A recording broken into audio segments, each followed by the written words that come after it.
What is up, guys? It's Kyle with Never Hedge, and I am here to bring you my post weigh-in reaction for UFC Vegas 33. It's also known as ESPN 28. So the weigh-ins they had some mishaps. First mishap was with the first fight on the card. We'll just go straight up the card.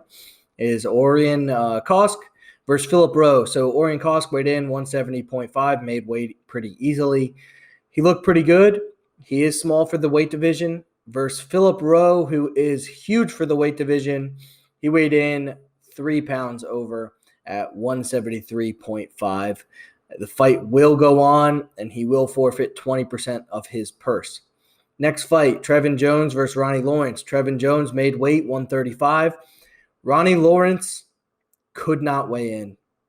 Doctors would not let him weigh in due to medical reasons, and that's very unfortunate. We had a bet on Trevin Jones going, and I was honestly interested to see Ronnie Lawrence too. He's somebody to look out for if he were to beat someone like Trevin Jones. So either way, I was interested in that. Lost a good one on the card here. Next fight, Jin Yu Frey, 115.5, made weight pretty easily versus Ashley Yoder, who weighed in 116. She actually looked pretty good. She was the last person to weigh in. She had about 6 minutes to go. But she was all smiles on the scales. She looked decent. I'm not going to buy in too much to why she was so far the last person, but she was. She looked fine. We're betting on Jin Yu Frey anyways. Next fight, Danny Chavez weighed in at 145.5 versus Kai Kamaka, who weighed in 144.5. They matched up extremely well. Kai Kamaka slightly bigger, Danny Chavez slightly more shredded. This is going to be a good fight right here. Next fight is Rafa Garcia weighing in 154 versus Chris Grutzmacher, 156. Grutzmacher looked pretty good. Rafa Garcia also looked good. This is going to be a good fight. I think Rafa runs him over. I think he gets the sub, and there was nothing to change that at the weigh-ins. Next fight is Colin Anglin, 146 versus Melsik Bagdasaryan, 145.5. Both of these guys looked ripped. Anglin is pretty big for the division, but Melsik matched up pretty well. He's shredded. This kid Melsik, I think he's going to get a fast flash knockout. I think Melsik might be somebody to really, really watch going forward. He might need to tone it down a bit, but against a guy like Anglin, I think he's going to put him away in round one. Next fight is scrapped. Nico Montano, the return, did not work out. At this point, it's embarrassing. She weighed in not even close, 7 pounds over, 143. Looked like shit on the scale, and I think this was just an effort thing. I don't think she put in the time to work out and get her weight down. She kept putting it off. I mean, I do the same thing, but I'm not a professional fighter. She didn't give herself a chance, never did. She should be cut from the UFC. Wu Yanan did weigh in, made weight easily, 135.5. Sorry, Wu. Start off the main card, Brian Barberena versus Jason Witt. Both made weight. Both weighed in at 170.5. Barberena, did not expect him to be the bigger man. When I think of Jason Witt in my head, I think of a huge 170-pounder. But Brian Barberena was bigger than him. So that's just even more at minus, I think he's minus 250 about Barberena.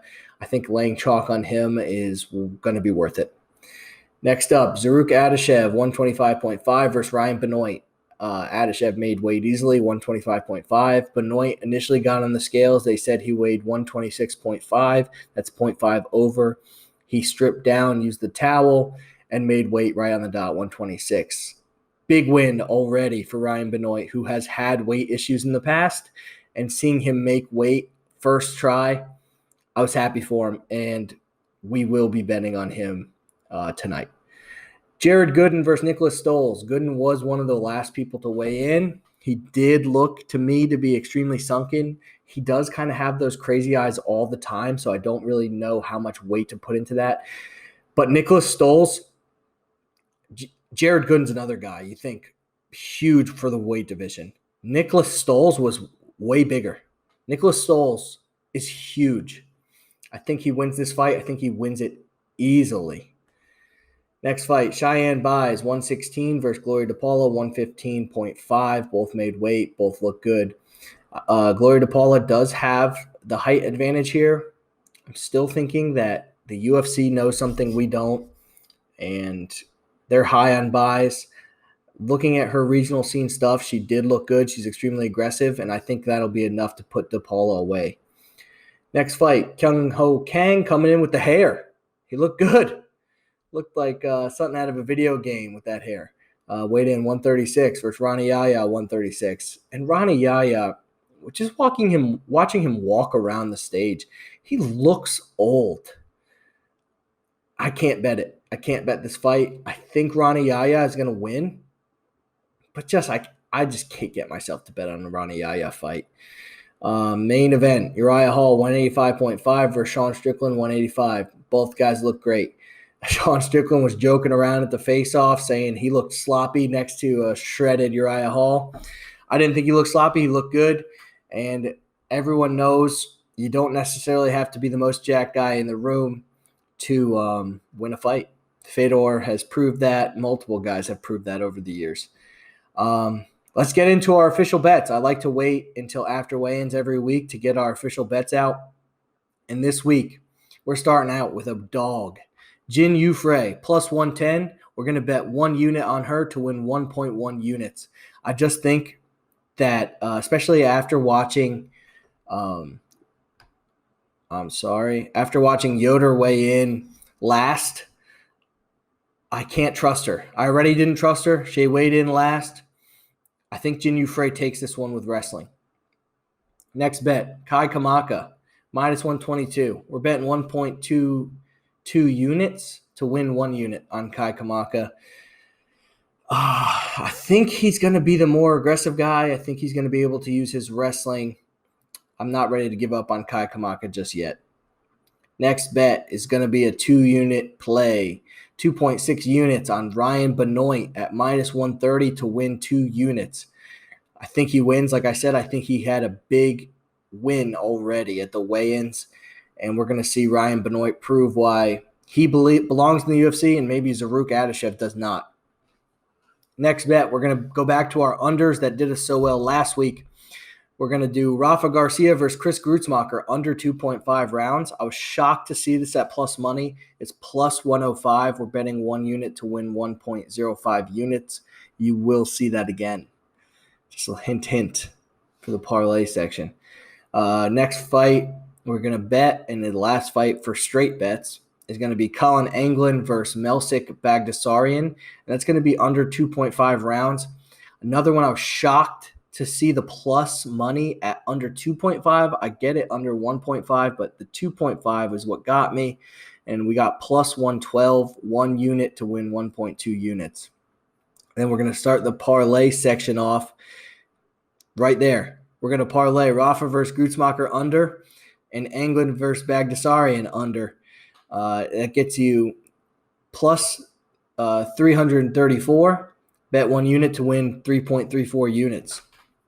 The next 2 parlays I have for you guys are fucking wild, but if they hit, we win big, baby. So we're just going to do half-unit plays on both of them. They're going to be worth it. It's going to be worth it to have them out there. So first fight is going to be, I'm going Strickland by round 1, winning in round 1, Sean Strickland. We're going Rafa by sub and Melsik round 1. You parlay those 3 together, the odds are 13,375. Bet 0.5 units, you win 67 units. That's pretty good. Next one's even a little crazier. Philip Rowe did miss weight. I still like him. I did take him off our official moneyline bets because he missed weight. But the parlay I had to leave. Philip Rowe by sub, parlayed with Rafa by sub, and buys by TKO/KO. That gives you plus 20,725. You bet 0.5 units on that to win 103 units. that's going to be our bets for this week. I may add some more. If I do, I will let you guys know on Twitter. That's where you will find any updates on that. All right, guys, like and subscribe. Thanks. Let's win some fucking money.